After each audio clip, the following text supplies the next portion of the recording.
आज उत्तम शुक्रवार. आज प्रभू येशू ख्रिस्ताचं रक्त जे आहे हे वधस्तंभावर सांडलं गेलं, कारण आम्हाला जीवन मिळावं. जेव्हा आम्ही आपले पापी जीवन मारून टाकतो तेव्हा येशूमध्ये आम्हाला नवीन जीवन मिळतं.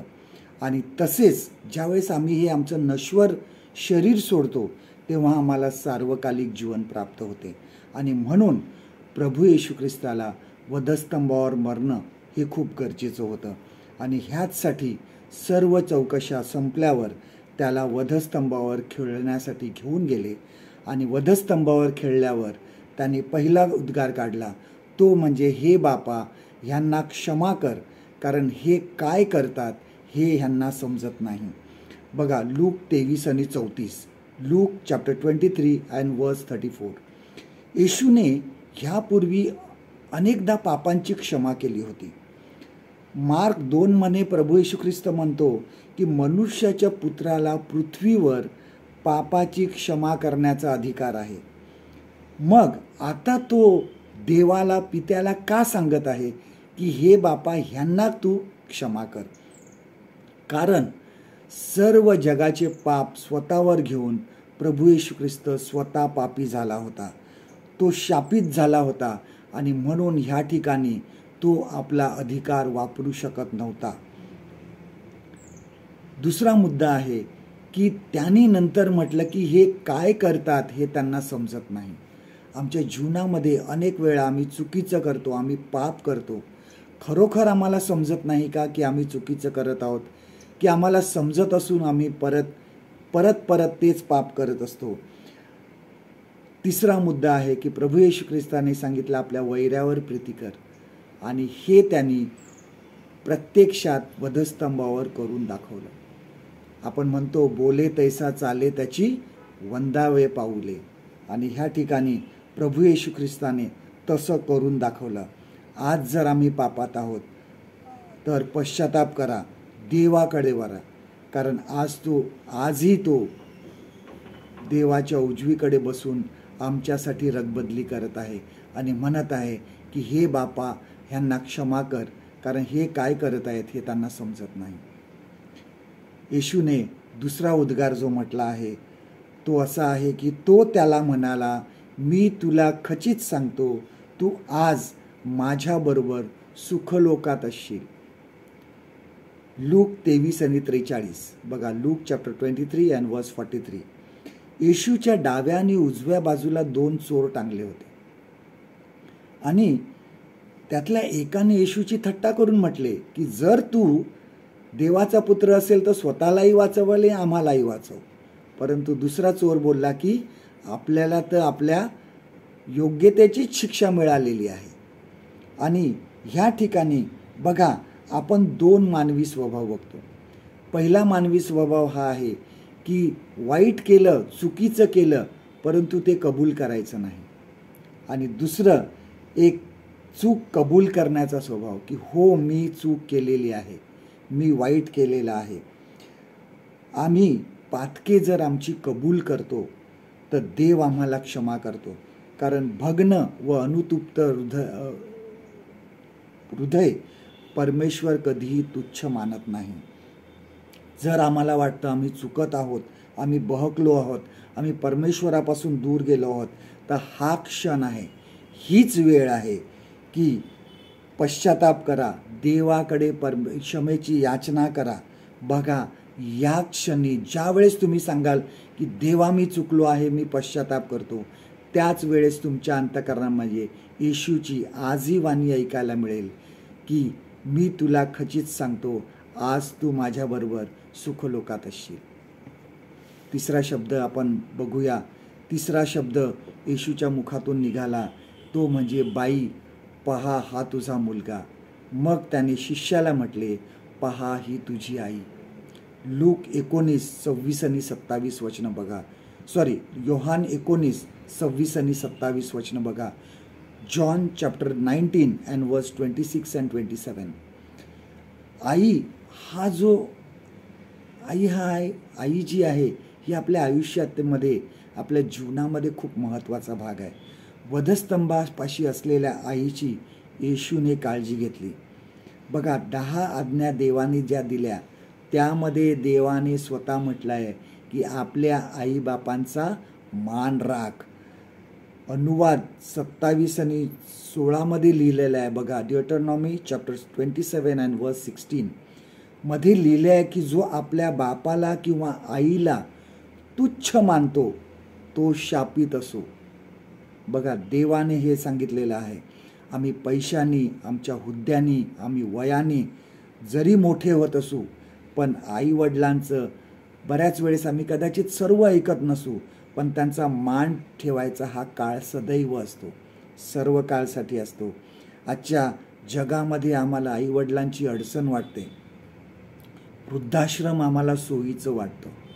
एकदा गांधीजीकडे काही लोक गेलेले, वृद्धाश्रमाचं त्यांनी उद्घाटन करावं. गांधीजींनी सांगितलं त्यांना नाही. ज्यावेळेस हे वृद्धाश्रम तुम्ही बंद कराल त्या सोहळ्याला तुम्ही मला बोलवा, मी येईन. सांगायचं तात्पर्य हे आहे की ते गेले नाही. आज आई वडील जोपर्यंत जिवंत आहे तोपर्यंत त्यांची काळजी घ्या. नंतर 40वा पाळून त्यांना जेवण सगळ्यांना देऊन किंवा संगमरवरीत कबर बांधून काहीही उपयोग नाही.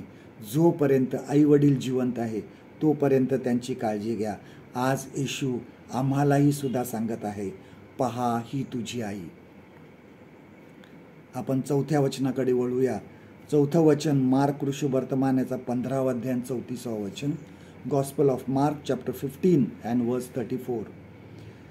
ह्यामध्ये प्रभू येशू ख्रिस्त म्हणतो, 4था शब्द, माझ्या देवा तू माझा त्याग का केलास.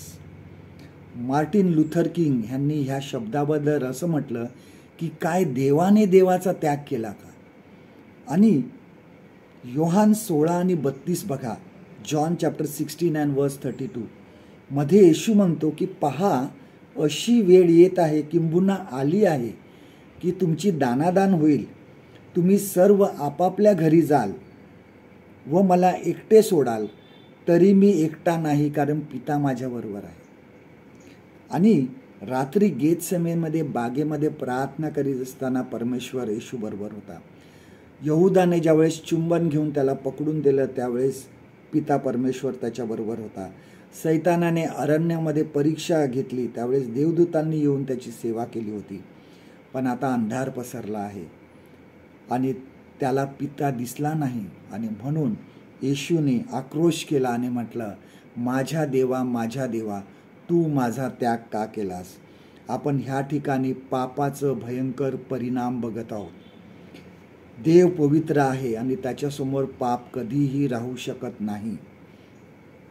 आणि ह्या ठिकाणी तर वधस्तंभावर जगाच्या पापाने प्रभू येशू ख्रिस्त बरबटून गेला होता.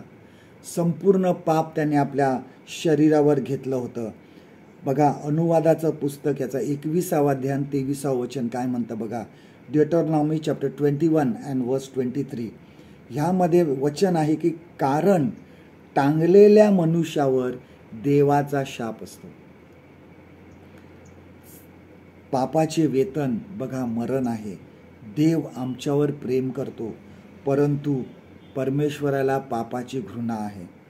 जर पापामुळे त्यांनी स्वतःच्या पुत्रापासून जर तोंड लपवलं, फिरवलं, तर आम्ही कोण आहोत. आम्ही त्याच्यासमोर कोणीही नाही. पश्चाताप करा, परमेश्वराकडे वळा आणि नाहीतर आपल्या तोंडून हा शब्द निघू शकतो की माझ्या देवा तू माझा त्याग का केलास. आपण 5व्या वचनाकडे बघूया की 5वा शब्द जो आहे येशूने उच्चारला तो म्हणजे मला तहान लागली आहे. योहान 19 आणि 28वा वचन.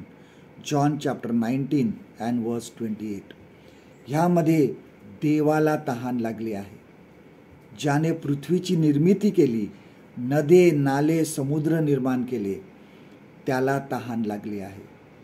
ज्याने इस्रायल लोकांना रानातून फिरवलं 40 वर्ष, कुठलीही कमतरता पडू दिली नाही, त्याला तहान लागली आहे. ज्या परमेश्वराने इस्रायल लोकांना खडकातून पाणी काढून दिलं त्या परमेश्वराला तहान लागली आहे. ज्याने म्हटलं मी जिवंत पाण्याचा झरा आहे, त्याला तहान लागली आहे. ज्याने म्हटलं की मी जे पाणी देईल तो जे पिईल त्याला कधीही तहान लागणार नाही. त्याला आज तहान लागली आहे. एक मानव म्हणून जर आपण बघितलं तर प्रभू येशू ख्रिस्त रात्रीपासून तर त्याची चौकशी होऊपर्यंत त्याला अनेक ठिकाणी त्रास सहन करावा लागला. त्याच्या शरीरातून सर्व पाणी निघून गेलं, म्हणून त्यांना तहान लागणं हे स्वाभाविक आहे.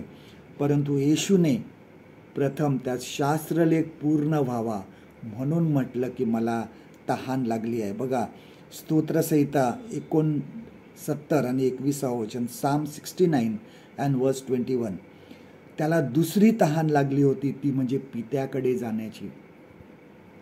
वचन सांगतं की हरिणी जशी पाण्याच्या प्रवाहासाठी लुलपते, तसा हे देवा माझा जीव तुझ्यासाठी लुलपत आहे. देवाची परत देवाकडे जाण्याची त्याला तहान लागली आहे. माझा जीव जिवंत देवासाठी तान्हेला झाला आहे. तिसरी तहान म्हणजे आम्ही सर्वजण देवाकडे वळावं, पश्चाताप करावा, परत फिरून देवाकडे वळावं, ह्याचीच त्याला तहान लागलेली आहे. आम्ही ह्या पापी जीवनामध्ये जगत राहिलो तर त्या श्रीमंत माणसासारखी आमची गत होणार आहे. त्यांनी सांगितलं, त्या लाजराला सांगा त्याची करंगळी बुडवून एक तो थेंब पाण्याचा माझ्या जिभेवर टाक. आम्हाला परमेश्वराकडे वळायचं आहे. देवाला त्याची तहान लागलेली आहे. आज आमच्या वागण्यामुळे अजूनही आम्ही येशूला तहानलेलं ठेवलेलं आहे का? आजही ह्याचा विचार करा. आम्ही जर फिरून परत परमेश्वराकडे गेलो नाही, पश्चाताप केला नाही, तर आजही आमचा येशू सांगत आहे मला तहान लागली आहे. 6वा शब्द प्रभू येशू ख्रिस्ताने उच्चारला तो म्हणजे येशूने आम घेतल्यावर पूर्ण झाले आहे असे म्हटले. बघा, योहान 29 आणि 30 वचन, जॉन चॅप्टर 29 and verse 30. सर्वसामान्यांच्या आयुष्यामध्ये एक उद्दिष्ट असतं आपलं की मी काहीतरी करणार आहे. आपल्या जीवनामध्ये जीवनाचं एक ध्येय असतं, एक उद्देश असतो. पण मनुष्य कधी समाधानी नसतो. काही ना काहीतरी राहून गेलेलं आहे. आपण कधीही असं म्हणत नाही की पूर्ण झालं आहे, माझं सगळं पूर्ण झालं आहे असं कधी म्हणत नाही. परंतु प्रभू येशू ख्रिस्तासाठी हा समाधानाचा शब्द होता की पूर्ण झालं आहे. ज्या कार्यासाठी प्रभू येशू ख्रिस्ताला पित्याने ह्या जगामध्ये पाठवलं होतं ते त्याने पूर्ण केलं होते. पापामुळे मनुष्य आणि देव ह्याच्यामध्ये जी दरी निर्माण झाली होती ती त्याने काढून टाकली, त्याने ती दूर केली होती. अनेक शास्त्रलेख आपण बघतो, ते सर्व शास्त्रलेख प्रभू येशू ख्रिस्ताने पूर्ण केलेला आहे. आमच्या जीवनामध्ये देवाचा उद्देश आम्ही पूर्ण केला आहे का? आम्ही आमचे आयुष्य कशा प्रकारे जगत आहोत? पहिले 5 उद्गार तरी आमच्या आयुष्यामध्ये आम्ही पूर्ण केलेत का?